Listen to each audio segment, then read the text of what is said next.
Qual lugar que você diria ser, por excelência, a morada do seu trabalho? Da Marília Panitz, crítica e curadora, e outra é você é mesmo artista, Daniel Rosler. Um lugar onde ele volte ao mundo, né? Ele possa ser transformado depois, né? Outra pessoa possa ver aquele trabalho e dialogar com ele de alguma maneira. Eu trabalho sozinho aqui, eu preciso que meu trabalho seja visto.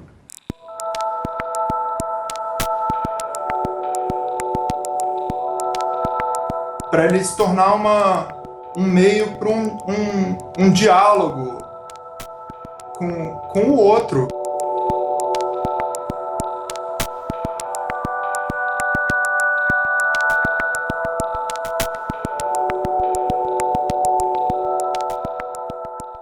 Eu tive uma individual ano passado, e nessa exposição que eu fiz, eu inverti um pouco as coisas. Eu, em vez de trabalhar com a figura humana e ou com os bichos, ou com uma lógica de colagem muito forte, eu estava trabalhando, eu tomei algumas decisões. Foi a primeira vez que eu trabalhei sem a figura humana. Quando terminou a exposição, aos poucos, eu voltei a sentir vontade de usar cor de uma outra maneira. E aí eu recomecei com uma imagem que era de uma cor quase oposta ao que eu vinha trabalhando, que era uma imagem, um quadro muito grande e todo laranja, ocre, cor de barro mesmo. E que era uma paisagem perto de um lugar que eu conheço desde muito pequenininho, que era perto da casa dos meus pais, e tem um pé de mamona no meio, que eu lembro que eu fazia guerra de mamona com os meus irmãos, com o filho do caseiro, era uma confusão. E eu lembro que tinha muito cachorro vira-lata nessa região, e aí eu resolvi, no meio da pintura, que eu queria um vira-lata, esse cachorro vira-lata que é da mesma cor da paisagem, na paisagem.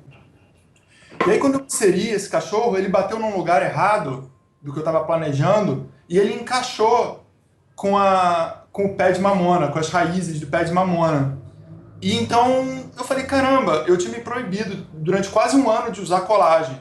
Mas na hora que eu botei esse cachorro que ele juntou com o pé de mamona, eu falei, caramba, eu não faço isso há um ano e pouco. E isso é interessante, porque era uma colagem, mas ela não era uma colagem que deixava o plano abstrato, assim. Era uma pequena inserção numa imagem, é diferente e que desestabilizava a imagem.